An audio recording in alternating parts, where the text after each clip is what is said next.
Blog Talk Radio.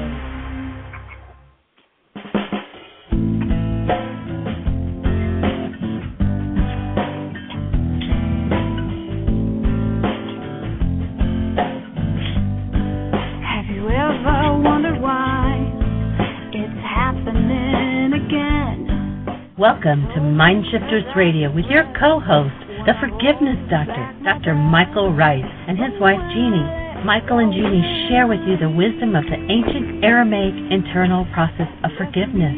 They offer tools and support 5 days a week from 2 to 3 p.m. Eastern Standard Time. They will support you in building a solid foundation within yourself to live in pure love. In Aramaic, Rakhma. Michael is the author of Why Is This Happening to Me Again?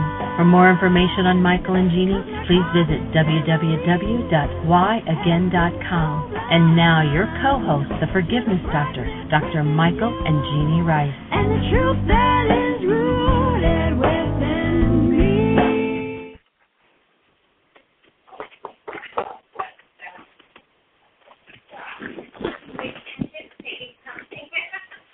Welcome to MindShifters Radio. We're delighted that you're with us. We're broadcasting live from Heartland. I don't know if Jeanie's having some technical difficulties, that her voice isn't here. But welcome to the show. If you were with us yesterday, you got to experience a portion of the opening of Why Is This Happening to Me Again, and some intense process that happens as a typical happening in our workshops. And so today, I think I heard Jeanie. Was that Jeanie? Hello there. I was actually on there saying, welcome to MindShifters Radio, and nobody could hear me because I hadn't hit the button yet on the switchboard. So there you go. That's fine. But, yeah, you just said the same thing that I was trying to say that nobody heard, and that was that we were doing it live from Heartland. And so this is exciting. We have a group here that's just right on and ready to rock. So welcome to the show. We're not doing call-ins because we are doing this live. And so I'll turn it over to Michael. He's down in class. I'm up here on the switchboard, and we'll be checking in. Awesome. Is Dr. Tim with us today? Yes, I am. Well, hey there, young man. How are you? I'm doing quite well. Awesome. Anything exciting in your world? Well, nothing more exciting than the show yesterday and witnessing some of that processing and trying to keep people online, on track with us through the chat room to explain what was going on and support what you were doing. It was just wonderful, just wonderful. Yeah, I think it was an awesome day here. And for those who were on the show yesterday, and of course we only had an hour, so we didn't get the whole Why Is This Happening to Me Again worksheet in there, you can go to the archives back in January. I think Jeanie's got a direct link for it. You can go to the archives back in, it was February, where we did the whole worksheet process and guided a young lady through the process step by step. So you can do that. There's a link on our website. If you go to www.whyagain.com, on the right-hand side, there's a link that says download worksheets. Today, we're celebrating Memorial Day once again, our ongoing eternal celebration of Memorial Day with the request. I think today's day 49. Jeanie probably knows. 50? 52. Oh, time flies when you're having fun. Anyway, as a way of honoring those who have been forced to murder or be murdered, injured, maimed, the atrocities and the insanities of war, and then brought those traumas home to their families, as a way to honor them, we plan every day to celebrate Memorial Day. And the way of celebrating, as opposed to getting drunk and making hamburgers on the grill, what we're inviting everybody to do is to be willing to face something today that you're willing to deal with, something of hostility or fear in your life that you're willing to let go of in order to exit hostility and fear from planet Earth and open the space for a new level of healing. And so that's what we're here to do. Julie is with us this morning, the author of Healing Children, Loving Children, and we got a call from actually the Ronald McDonald House this morning from one who's working with children using Julie's tools, the way that she's developed and working with children. So I take it there's going to be some ongoing consulting there, Julie? Yeah, cool. That'd be awesome. Kids with cancer, starting to work with forgiveness through Ronald McDonald House in South Florida. So that's pretty awesome. Other than that, does anyone have anything to share before we move into our topic for the day? Again, if you're on the radio show, we're doing this live from Heartland. This is day 3 of a 9-day Wise What's Happening to Me Again intensive. And so we're going to just carry on as though you aren't even there and let you listen in to eavesdrop on what happens in intensive. And so we're going to just see, this will be our standard opening for the day, what someone has experienced since our closure session last night. We took the forgiveness work that we did last night, and we went through or yesterday morning with our charges yesterday afternoon, and we went through until about, 4:30, something like that, with the, it's almost 5 o'clock, wasn't it? Yeah, almost 5 o'clock. So what happened for everybody? Anything to share? Questions, thoughts, answers, ideas? Well, I have something to share. Okay, cool. And this is after I've done some processing work last night.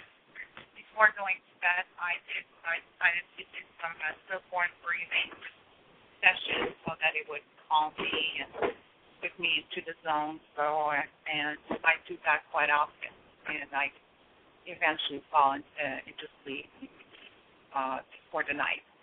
So I was, what I say, not in the full mode of stillborn breathing. I was still very alert, but just very calm, but entering into the zone.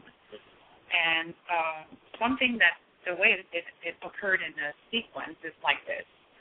I perceive a voice which is very distinctive of my father's voice because I could recognize it anytime and it's fast.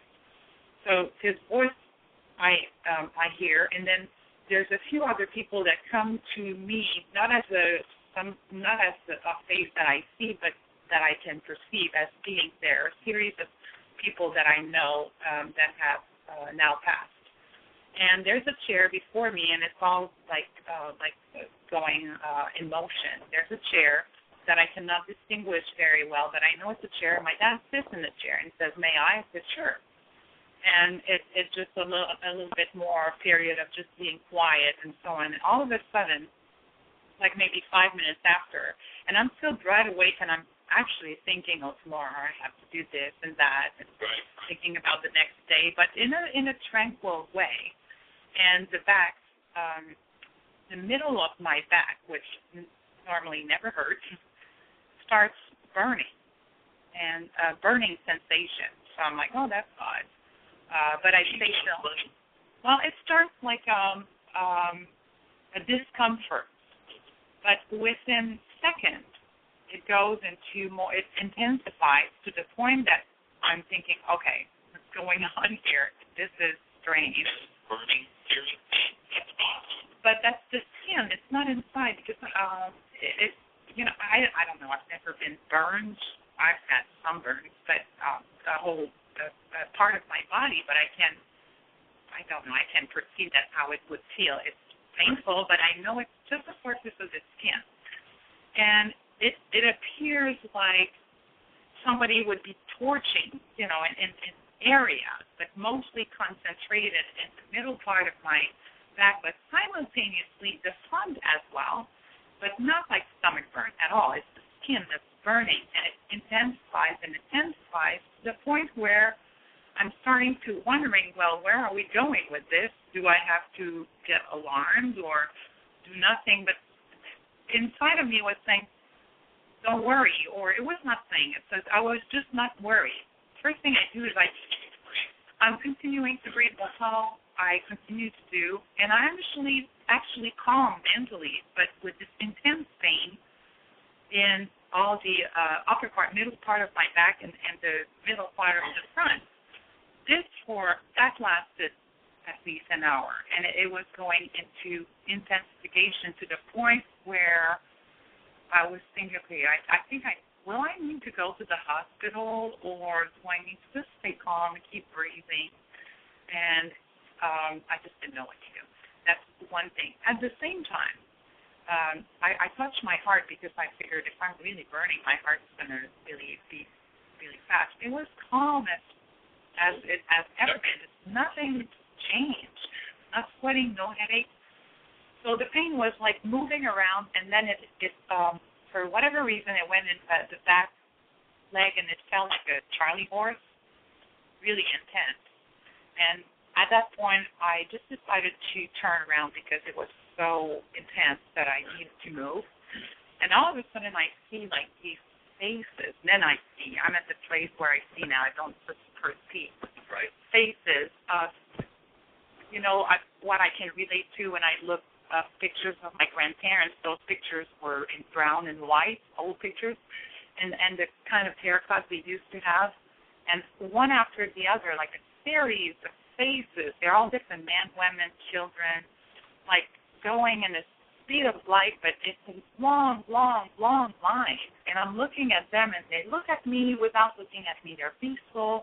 Some are not peaceful. They're all kind of faces. And then it fades away. The pain slowly goes down, and I finally fall asleep. And I woke up this morning, and I'm still in pain, but it's not as intense. But it's like it's somebody else's pain. It's like not mine. And this is strange. That was my story. Awesome. That's pretty cool. Well, one of the premises of the whole body of work that we're doing is that we're not physical beings, we're energetic beings. And when you are out of alignment with the way you're designed to function, I look at, and we'll do later in the intensive, some hands-on energy field work, I look at the bony structure of the body, or the so-called body, as the core antenna. And the shape of an antenna determines what frequencies it receives. If it's out of alignment because of physical or emotional traumas, then there's a lack of signal coming through. There's a lack of energy flow. And so, imagine that you've got a TV antenna up on the roof and you're watching television, and a couple of the arms in the antenna are bent, and the antenna is oriented 30 degrees east, and it's supposed to be oriented 30 degrees west. Well, that antenna picks up a signal from, channel 7 or whatever it happens to be, but it's snowy, it's weak, you can hardly see it, but, it's there on the television set. If all of a sudden somebody comes along, realigns the antenna, straightens the arms out, and puts it at the 30-degree point it's supposed to be, all of a sudden you're going to get this punching signal because bang, clarity of sound, clarity of picture. Wow, where did that come from? If you've been watching television for 30 years with this weak, snowy, you got to listen really closely, and all of a sudden, full power's there, it's going to be a shock.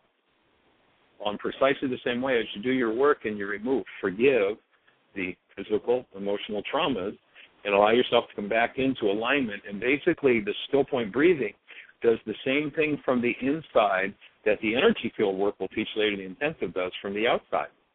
So my offering to you is what happened is you brought your antenna into alignment.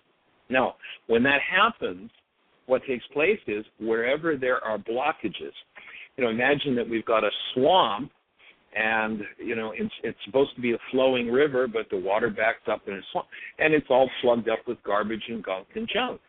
If we increase the flow through that and turn it into a river again, it's going to flush and wash everything out. So what I've observed over the years, and in the East this is called Kundalini energy, there's no mystery about it. There are people that will call it some kind of evil thing or whatever some people who are living fear want to do with it. But all it is an increase in energy flow. And what will happen when you bring everything back into alignment, and instead of being, let's say, in a particular area at 50% flow, you're at 95% flow, it's going to go in and it's going to restructure the tissue. And it will become intense, burning, searing pain. When we do still point, I usually warn people, if that happens, love it, enjoy it, let it happen. And if you don't like it, give it to me because I'll take it. Because what it does is it goes through and it literally totally restructures the tissue. Because tissue isn't physical, tissue is energy.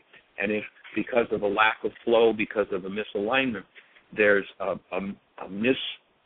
structuring of the tissue, it will literally restructure that tissue. We had a young lady here about 3 years ago, about day 5 of the intensive, we went into still point breathing. This gal had not had a night's sleep in over a year. She had had a back surgery a year previous, and not slept since that back surgery. She had had another surgery 3 years earlier, had been in excruciating pain for 4 years. When they did this second surgery a year before her coming to Heartland, they took a disc out, and they wanted to fuse her spine. And she said, no, you're not going to fuse my spine. And they said, well, you're walking around with bone on bone, and you're going to have intense burning, searing pain. You're going to have intense pain until we fuse those discs. Wouldn't do it. She laid down. She had exactly what you had occur, only what will happen is wherever the restructuring and healing of tissue needs to take place, the Kundalini that increased energy flow will show in that tissue, and that's where we'll go and do the healing. I've seen, for instance, football players, men that 30 years earlier, they had this ankle injury, and they have the knee injury, and they have the shoulder injury, and they had the head injury, and the energy just moves through and pop, pop, pop, cleans up everything in the structure. This young lady, after about 2 hours of still point, intense burning, searing pain, got up off the floor with no back pain. First night's sleep in a year, 2 back surgeries. David was driving the van down to the lake. Now, here's somebody with bone on bone, a disc missing. You don't bend over very easily. She bent over and got into the van. And then, when they got down to the lake, and for those who aren't familiar with the territory we're in the Ozarks, and the only thing we don't have to fertilize for each year for them to come up, a new crop every year, is the rocks. The parking lot down at the lake is total uneven rock surface. This young lady who had a disc removed jumped out of the back of the van onto the rock surface with no back pain. I have talked to her as recently as about probably 8 or 10 months ago. She says she has about 2% of the back pain that she had in that year after they removed her disc. And that's all she's dealing with. So when that Kundalini starts to move. Now in the East, when they talk about Kundalini, it's just antenna, alignment, increased energy flow. They talk about it as something that resides in the base of the spine and rises up the spine. I think that's totally an error. The reason that it arrives for most people, first of all, in the spine is because sexuality is a major block on most of the planet. And so one of the first places that energy comes punching through is in the low back. So there's been a conclusion that it's something that resides in the base of the spine. But I've seen it come through and start off in people's necks. I've seen it start off in a wrist. I've seen it start off in an ankle. Wherever the most prevalent block is, when you get that increased energy flow, it's going to go through and restructure that, and it'll move from place to place to place and heal whatever's out of alignment. That's exactly how it's feeling. And you're right, because I have lower back pain normally, and it was working on the middle part. That's why yes. Excuse me. Go ahead. Okay. I said you're exactly right, because the lower part of my back is the pain part, and where that energy was working is the middle part, which actually seems to be where the real blockage is, and the pain is transmitted to a place which is not actually where it occurs or it flows from. So. Well, and when you talk about the sense that you had, the perception that you had of Dad, you're probably dealing with some energetic issues related to Dad.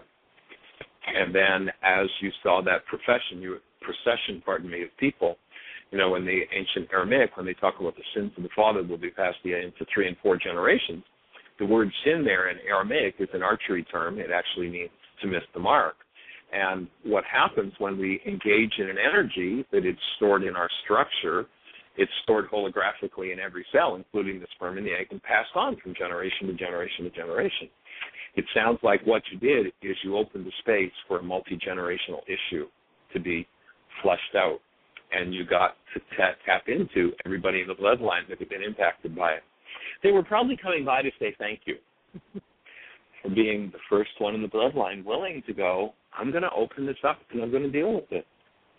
And, we see that oftentimes, and people will get very clear messages about the generational release that takes place. So I'd say you probably touched a whole lot of your bloodline. That's awesome. A lot of people, that's for sure. Yeah. I have times you found them, but there's some line. Infinite line. Oh, yeah. Yeah, we're probably the first generation who knows how many generations that have started to comprehend that this thing we call genetics. You know, when they first started to do genetic research, they told us, 95% of the DNA is junk. They called it junk DNA. Well, they revised that. But there's no junk in your DNA. There's nothing that's lost or wasted in this system, you know. When physicians go in and say, well, we don't need this organ anyway, it's a vestige of some earlier age, we just take it out anyway. It's insane because there's just not an understanding of what's going on there. But our genetics contain, literally, the history of our whole family system, our whole family structure. And the real, true idea of praying for the dearly departed is what you just did.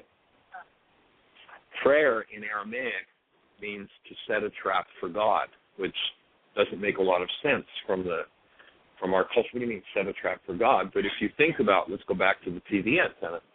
You think about the TV antenna, and it's a trap for channel 7. If it's aligned properly, it literally captures or traps the signal, brings it in, you get a great picture.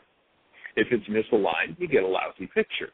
Well, in the Aramaic language, prayer has nothing to do with putting your order into the cosmic gift catalog or telling the Creator what the Creator should be doing for you tomorrow.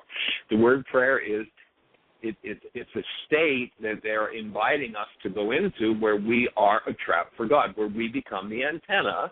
And I'd offer that human physiology is a device designed to presence energetically the love of God in the world. That's what we're designed for. That's what human life is for. Hold a newborn, you know exactly what human life is for. Now, all kinds of insane ideas have been plugged into our minds that have nothing to do with human life. They're absolutely non-human life. And so what you did was prayed for the dearly departed. You became the space of love, and you opened that part in you that was holding those multi-generational issues, and everybody's just going by getting a piece of the healing. It's awesome. That's just fabulous. And, right on track. I mean, things are moving in awesome ways. You know, you look at what happened yesterday for Nene. You know, we talked yesterday about Christian the Lion.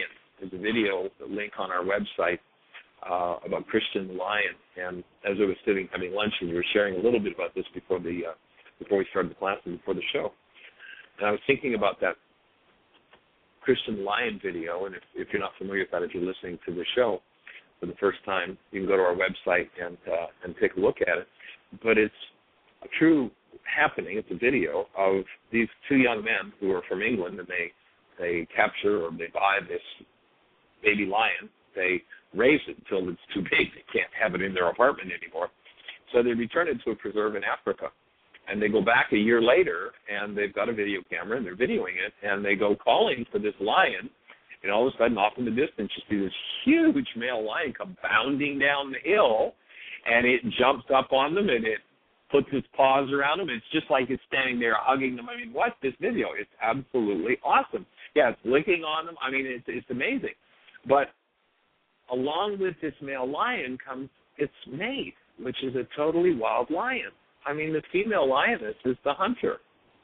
And normally, that hunter would tear these humans apart. But this female comes down with the male. Now, I'm sure the male didn't have a conversation with her. Now, look, these are friends of mine. I want you to be nice to them. Right? I'm sure that conversation, no eating my friends, please. I'm sure that didn't happen. But Christian presenced an energy. And his mate picked up and played off of that energy. We all play off of the energies that are around us if we are unconscious, and they run our lives. If we're with someone who holds viciousness, if we have viciousness that resonates, we tend to fall into viciousness. If we're with someone that holds a space of love and we have that love in us, we tend to move into that space of love. And so one of the beauties is this awesome ancient African proverb that I love to repeat. And what it says is, if you want to go quickly, go alone. If you want to go far, go together. And in an intensive, it's always awesome to watch what happens as each person presences a new piece and a new level of healing. And on an energetic level, what that opens for everybody else in the group. And Renee was brave enough yesterday to start, and if you weren't on the show yesterday, tap in and just give a listen to it. There are some quiet blank spaces in the show where the process is happening, but it was an absolutely awesome opening, and I don't know, how have things continued from there? Is there anything different happening for you? Did you care to share?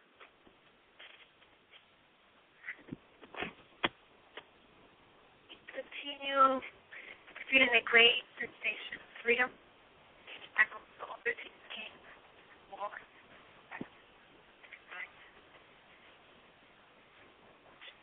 Right.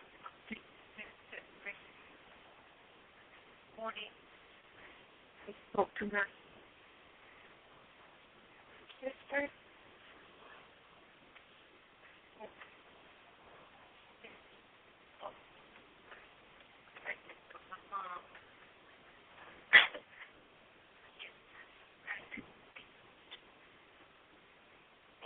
So you feel like you're getting a new level of understanding of the family dynamics and why things unfold the way they do. Yes, and compassion, knowing that they have to be worth the worst spiritual frequency to be so aggressive or so distant, emotionally distant. Awesome. Well, thanks for being willing to open that space. And, of course, one of the ideas of this work is to learn to hold the space of conscious, active, present love. And as we hold that space of conscious, active, present love, that's when everything starts to move around us. Last night, after the workshop, I drove up to Springfield and picked someone up who flew in from Lima, Peru. And Richard was with me, and he was just sharing with me, too, some shifts that were happening for him. Does that relate to the conversation, Richard? Do you feel that we just had? Yeah. Do you want to share anything about it? Yeah, I was had a lot of traumatic injuries in my life. Yesterday afternoon, I started experiencing a little bit of a headache and was processing some old pain.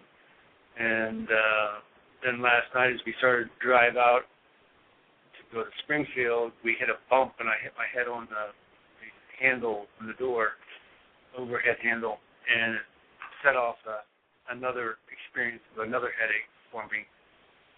And it eventually went away. I was able to process that through.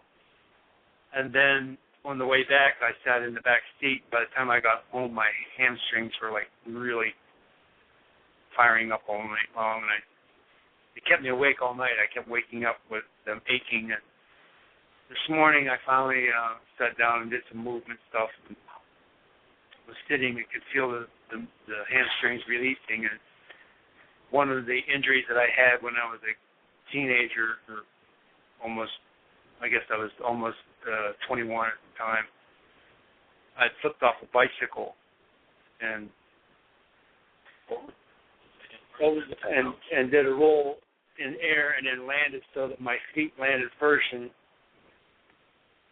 bending forward, and it literally stretched everything in my whole back from head to toe, and I was in excruciating pain from that.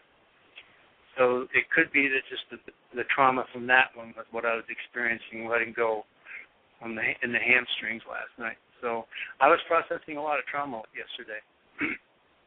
Thank you. Cool. Awesome. And, this one of the reasons why Real Healing isn't very popular is because it's not Dr. Feelgood. But what happens, if you could imagine someone walking around with a 50-pound chair on their back, most people carry that type of a load 24/7, 365 and don't even know they're carrying a load. And they think that they don't have to deal with what it is that they're hiding from themselves, but it's experienced as that kind of a load. And when we decide to open the veil, when we decide to let go of that which dissociates us from our own pain, and we decide to forgive, then we get to look at the load directly. Because you're not looking at it doesn't mean you're not carrying it and being impacted by it. That type of a load is the thing that long-term degeneration is made of. And so the willingness to let it open and to be in the space with people who are willing. And we have this awesome group of folks that are really high-level committed, ready to go for it. And, for the third day of the intensive to be at this space already is just fabulous.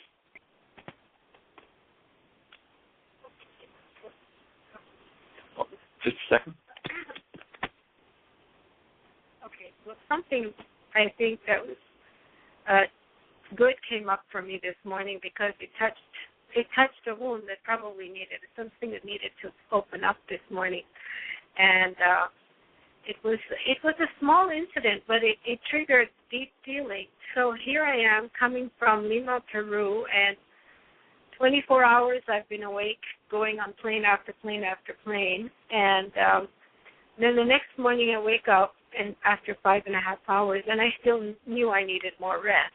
And so we went for a walk, and someone was with me, and they said to me, "You worry a lot." And it was not so much that I was worried, but I was so annoyed. The extent of annoyance reminded me of a time when I was 3 years old, and the same thing happened. I had flown from India, where I was staying with my grandparents, to come and live with my parents, who I couldn't relate to as my parents. And my sister has the bed, she has the toys, she has everything. I don't have anything. And the feeling is there's no space for me here, you know? And it was like, yeah, I'm an outcast, and why would somebody want to create for me that you worry a lot? That's a terrible affirmation, you know? And I say, I can't go back, you know? I don't. I'm just tired. I just need to go and rest, you know? So it was, it just brought up a lot of stuff. And when I went and rested, and I was doing some relaxation and TAP process,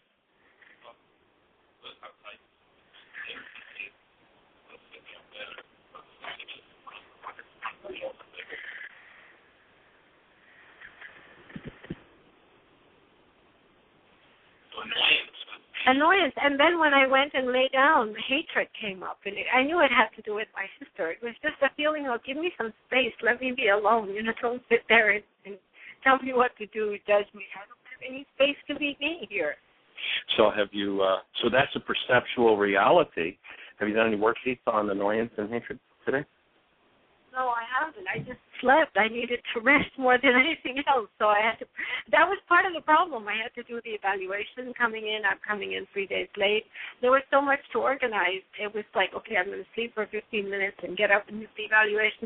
That's probably why she says you worry a lot. So my input would be your next assignment, should you choose to complete it, is worksheets on annoyance and hatred. Yeah, that's a holistic. No? Awesome. Cool. So anyone else, anything to share about what's happened for you so far, or questions about what we've done so far? I left our work from yesterday afternoon in the reality management worksheet on the board, so there'd be the space for any questions about the forgiveness process. The assignment for those who are on the radio show, the assignment was for everybody to do 5 worksheets after we completed yesterday. And so in those 5 worksheets, I wondered for anybody if they have any questions come up. Is there anything we need to address in terms of refinements from the reality management worksheet process? And for those who are on the show, if you don't have that worksheet, if you go to the website, www.whyagain.com, on the right-hand side, you'll see a link that says download worksheets. The first 3 links will take you to all the information you need about the worksheet process, including the radio show. Yes? Worksheets that I just noticed this. It says, I acknowledge us for creating true, perfect love and structuring a loving goal towards 1A. So at first I was confused, is the us, myself, and Ruka, or is the us, myself, and the person in 1A? Ultimately, I came to the conclusion it must be the person in 1A. It's probably all of the above. I was not clear on that, so I just went with what I thought. Well, if you think about, the thing we talked about with Christian the Lion coming down the hill, acknowledging us for taking care of our human guests is made as part of the process. And so the idea of that step in the worksheet and the word specifically being used, us, in there, is to open that space for us to create something different. Yes. One of the things that we suggest you do whenever you set a goal is that you always see the end from the beginning. So if you're looking to create cooperation, what you're going to visualize is that goal as a completed thing right from the beginning. You see it as complete. So it's the acknowledgement that it's already been created. Yeah. Oh, but good question. Yeah. repeat the altar. Okay. It's a process. So we cancel and we allow that to be in contact with it. Okay, good. Yeah, that's really a key part of the process. And what Nene's question was is, when we have something that we've hidden from ourselves and dissociated from ourselves, it's in a part of the mind that's not accessible.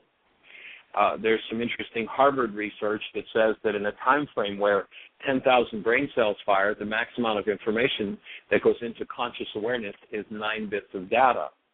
And the ancient name of that 9-bit mind, that space where you can bring things to awareness, was called the altar, A-L-T-E-R. And most of us keep our altars full. The place where we could alter our own unconscious dynamics are kept full of the projection that we have about how everybody else is the problem in our lives. And you'll notice that for most people, when they're in some kind of turmoil or trauma, the first conversation they go into is, look what you did to me. This is all your fault. And my invitation at that point is to notice if you've been through that kind of turmoil or trauma 87 different times with 42 different people, you're the only one that was there. Your mind is a liar. Get it? This replicate mind, the mind of the body, is the biggest liar and is the father of liars. And once you say, this isn't mine, you made me feel angry, sad, afraid, whatever it is, once you go into that, you just told your mind, lie to me, build me a picture that shows me that somebody else is responsible for what's going on inside of me.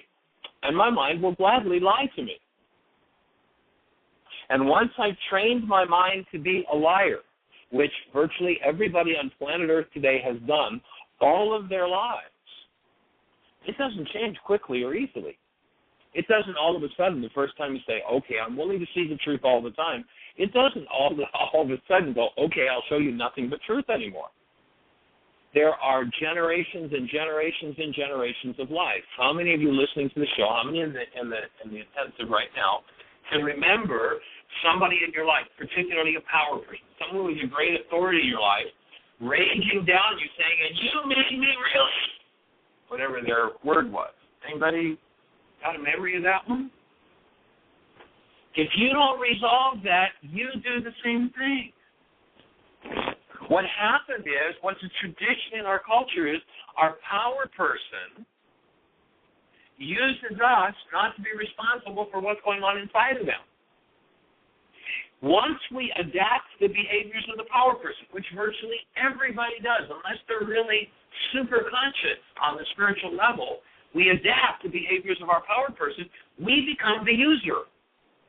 We use them. We do exactly what the power person is. We have some sort of turmoil or trauma or pain in us.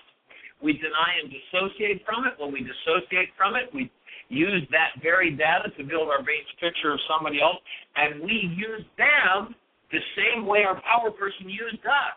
And we're oblivious and unconscious of it. How can you tell if you're doing that?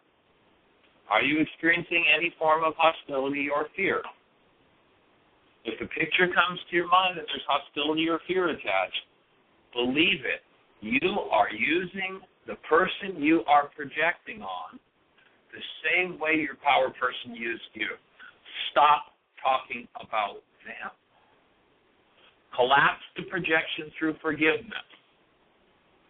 Forgiveness, in the Aramaic language, is a tool with which you change what happens in your mind. It is not a tool for letting others off the hook. But these deeply ingrained patterns, and believe me, you're not the first one in your generational bloodline that has used somebody else to pretend that they're responsible for what you're feeling. And once you copy the dynamic of the power person, it takes a great deal of shifting of energy to all of a sudden allow your mind to show you the truth. So one of the keys to being able to get to the hidden part of the mind is to cancel the gold that causes the mind to produce the projection. Now, that's information with the intensity of what we went through in the workshop yesterday to make more sense of that, if you're listening on the radio show, you might want to tap into that archive item. It's the third item on the list that we spoke about at whyagain.com under download or worksheet. The third item is a radio show, and it'll explain more about that forgiveness process. But the way that you collapse the projection so that you can get to see the hidden part of your mind and bring it forward to the altar, you've got to clear the altar first. You've got to create a clean and open space within your mind. So once you collapse the projection, once you collapse the pretense that somebody else could possibly make you feel something, then you can access and bring forward that dissociated part of your mind directly to awareness. Now, for the first time in your life, you've got power over it. If you never allow the space for that hidden part of the mind to come forward to awareness, you will never change it. You will never get out of the behaviors attached to it. When you forgive, and in the Aramaic language, the word forgive is shabag, it's to cancel. When you cancel a goal, you collapse whatever that goal has set up as your perceptual reality. When it collapses, you can go directly underneath it and see the part, change the part that holds that multi-generational dynamic and tends to keep us in the pattern all the time. That's the core and the real importance of forgiveness. Otherwise, once we deny and dissociate from something, whatever we put into dissociated mind, the way of feelings, thoughts, realities, behaviors, they will absolutely run us for the rest of our lives. It doesn't matter how much you want to change the content of the dissociated mind. Once you create a dissociated mind, you have set it up so that that now runs you. You don't run it anymore. And until you open it and directly access its contents, you can't change it. You say, I want to be nice, I want to be spiritual, I want to do my work, I want to. But as long as there's one person that you're still talking about behind their back, or in front of them, talking in terms of, this is your fault, and you're still in dissociated mind, and you can't change it. There's an awesome section of the Course in Miracles that says, exempt no one from your love. If you exempt someone from the presence of your human beingness, then you just removed your human life. So that section, of course, says, exempt no one from your love, or you will be hiding the darkened place within your mind, where healing is not welcome. So who is it that every time you think of them, you go, oh, I'm not having anything to do with that. Oh, no, not them. Oh, not them. Oh, lockdown breath. Guess who's got the problem? Not them. Whatever I can't leave the space of love for is my work, because the only thing that can take me out of love is the content of my own dissociated mind. That's the only thing that can do it. Nobody can do that. Now, there are people who will come and give us the gift of showing us how we do that to ourselves. But if we deny and dissociate from the fact that we do that to ourselves, when we're in that state, we'll start to have a conversation about them instead of looking into ourselves and dealing with what we need to deal with. Does that get to your question, Jeanie? Good. All right, any other questions about the forgiveness process from yesterday? And or Jeanie, are there any questions in the chat room about the forgiveness process from yesterday? I know we only got through a portion of the worksheet on the show, and that's why I suggested that people go and listen to the archive that's on the download worksheet section, so they go through the whole worksheet. But any questions there, Jeanie?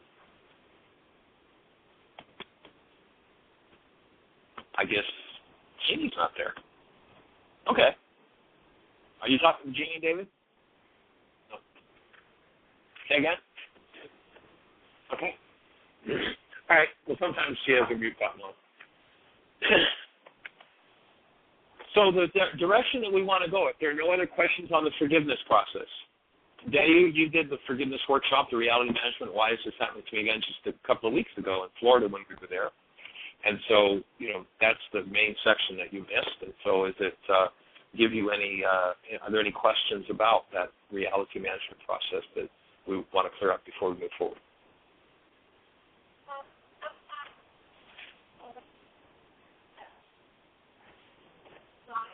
Mm-hmm. And so that's the main section.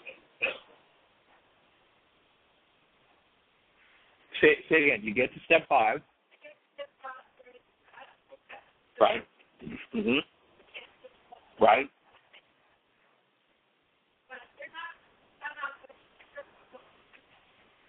Okay.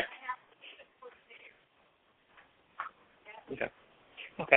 So the question that Dayu is asking is, once you've gone through the canceling, the forgiving process from the Aramaic, you cancel the goal, and then you invite that higher power to go to work in you, what happens in the next step of the worksheet? Basically, all you're detailing is the truth of what's going on for you.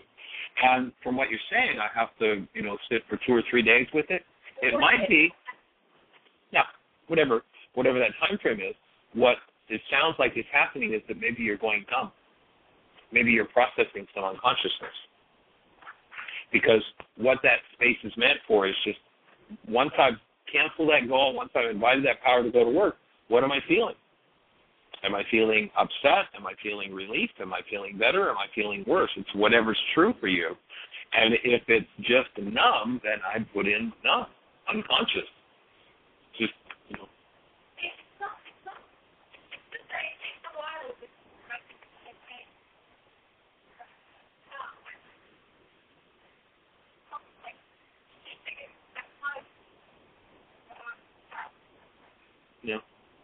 Yeah, it's a good thing to give some time, definitely. Julie, you had a thought? I thought it's not related to that. Okay. When I first met Michael, I went up to Creative Health for a whole month, and Michael was giving me similar information about extending our love to everyone. Okay, so we had the opportunity to see a play, and we all went to see the play. The whole group of us went to see this play, and while we were waiting for the play to start, some people came in that were handicapped, and we're talking about majorly handicapped.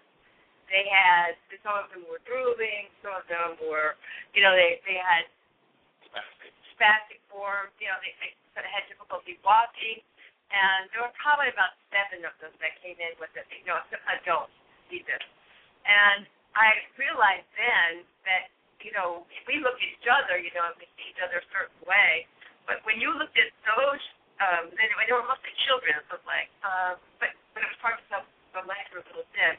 But I realized that I had to extend my love to that no matter what their appearance was. That was such a challenge for me to really sit back and see that, to actually go, oh, that is what they must do also. Because of, they were so, even their heads were, larger, And so this is much bigger than, just the appearance or somebody gives you the love or something. It is really opening up your heart and extending your love to every human form, It was a very powerful moment. Like I said, I needed to do some worksheets on that. I was having judgments, and things like that. I thought, wow, I need to really step this up. It was a good experience. I mean, I think we even talked about it after. Yep. Brings things up. Yeah, it definitely brought things up. I mean, I had compassion, but I also realized that I need to go step that further than just compassion. Yeah, definitely. When if you live your life and you're not confronted with people with, extreme physical handicaps, the kinds of things that come up are fear, terror, grief, loss, sadness, all kinds of things surface, and that's oftentimes, I think, why people who have those kinds of handicaps are kind of, pushed away, pushed back in the corner somewhere. In times past, they were put in an asylum where nobody ever saw them. I remember a time actually back in Atlanta, this goes back about 30 years ago, and I had 2 students who lived in an adult home for handicapped people. And they managed this home and took care of feeding and, just taking care of about a dozen younger people, not kids, but maybe teenagers into their 30s. And I can remember 2 or 3 times going to visit them and being in that home and personally being extremely uncomfortable being there. It's just like kind of... And we did a weekend workshop that was extremely powerful and connecting. And after the workshop, this couple invited me over to dinner, and I went. And as a result of the effects of that workshop, the space that had been created by everybody in the workshop, going into that home with these people that had previously brought fear up for me, brought rejection, revulsion, what else did it be? What else came up? Probably grief. As a result of the space that this group had created during this workshop, it was a 3-day intensive kind of thing. It was one of my deepest and one of my earliest tastes of what I call whole field perception and being totally connected to the absolute presence of love and physiology. That group of people, the space they held, it was like what we had created in, our normal group. Then going to these people, several of them were, what's the word I'm thinking of? Where the head is enlarged. Yes, yeah. Several of them were impacted by that. And, of course, as you know, those folks are just in that space of love continuously. They don't do much with us yet. And so going from our normal group, where it was a very empowering space and a very connected place of love, and then moving into this group of, probably 14 to 30-year-olds who were all in this handicap, was one of the most awesome and powerful experiences of the physiological, being totally plugged in to the physiological presence of love that I've ever had. It was just awesome. And really, really opened the space for me, in me, and taught me a huge lesson of what it's like to be in that field of love. It was actually a very inspiring experience to spend time with them. So, that's sometimes not where we expect to receive it. Dayu. That, like Judy, in her experience, I just want to say that the reason I'm taking my workshop and have taken in earlier workshops is that it's like love all. That's what our spiritual teacher asked us to think, and that is what I would like to achieve by taking. So your goal is to love all. Okay. So well, before we move forward, I'm going to invite you to throw that goal away. I'm going to invite you to get rid of that goal, because one of the things that we've discovered in this work is that you can't love anybody, and nobody can love you. You can experience yourself as the presence of love, but love is not a verb. It's not something we do to each other. Karl Marx says the way to destroy a culture is change the meaning of its word. And so we live in a culture that says, well, I love you, or I want to love you, and you should love me. And we're talking about the impossible dream, an absolutely, totally, completely impossible fact. We've been tricked, and we think love is something we do to each other, or love is something we get from somebody else. You can't get it from somebody else. You can only get love, the experience, when you experience who you are. If you experience who you are as the pain and the turmoil and the trauma of the 3-year-old, the 5-year-old, the 10-year-old, and the 1,000 generations of insanity, then what will happen is life will send you on a trek up looking for love in all the wrong places, or looking to love where it's not possible. We as humans experience love when we experience who we are. If you have any question about that, just go hold a newborn child. You will know what direct experience of love is. It's a state of being. If you've lost that state of being, then You buy into this insane culture of looking for somebody to love you and looking to love someone. So I would just offer a slight shift in words that each of us is here to experience our true essence as love. And then bring that present consciousness of our physiology. And what happens is all the crazy stuff, what Marie just described, what Nate described yesterday, is what the active presence of love will do in your physiology. It'll start to burn that stuff out. And then you'll just be love in the presence of others rather than trying to love others. Does that make sense? Thank you very much. I just wanted to share a story very similar to what you were talking about St. Francis of Assisi, who had problems with lepers. He really had difficulty with lepers. And the story goes that he prayed to God to really help him overcome this fear of connecting closely with lepers. And after he said that prayer that very day, he accosted a leper on the road, and it took him consciousness to say, okay, I want to hug this leper, and he went and he did it, and he overcame his fear of lepers, and he walked on, and then when he turned back to look, the leper was gone, and it was God who had appeared as a leper to help him to overcome his fear of lepers. Yeah, it's amazing the forms in which we get the opportunities to learn our lessons, isn't it? All kinds of situations occur that once we make the request that otherwise never would have occurred. All kinds of situations show up.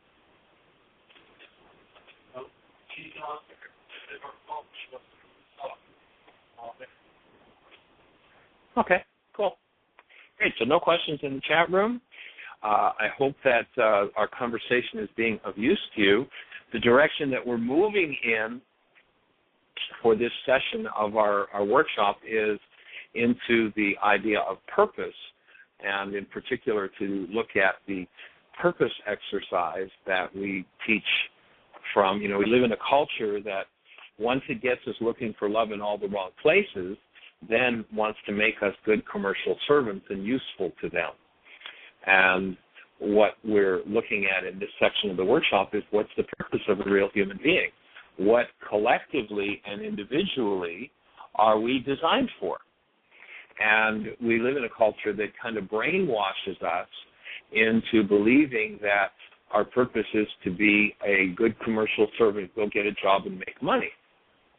And our offering in this workshop is that that is not the purpose of a human being. That the purpose of a human being is to embody a human life. And when we live out of the world's purpose for us, human life isn't very common. We're looking with this work to restore human life to planet Earth. And so our exercise, and if we're going to finish the show shortly, so we won't be able to share this with you directly, but you can go to the website, that link that we spoke about, download worksheets, and you'll see a worksheet for purpose. And it's a way to bypass the brainwash of the culture that says doing your purpose is not only impossible, but it's stupid to even try, just go get a job and make money. And so what we'll do with this worksheet, and we'll invite you to go, if you're on the radio show, to download that worksheet on purpose.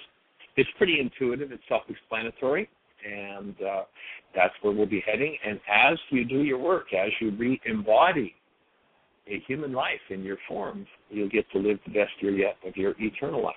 And that's what we're determined to do. Blessings. Thank you.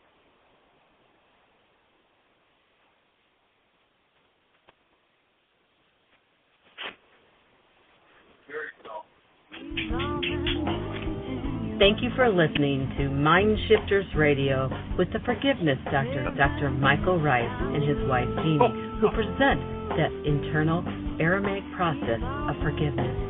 Michael and Jeanie are here every Monday through Friday from 2 to 3 p.m. Eastern Standard Time on Earth Angels Radio. For more on Michael and Jeanie, please visit www.whyagain.com. That's www.whyagain.com.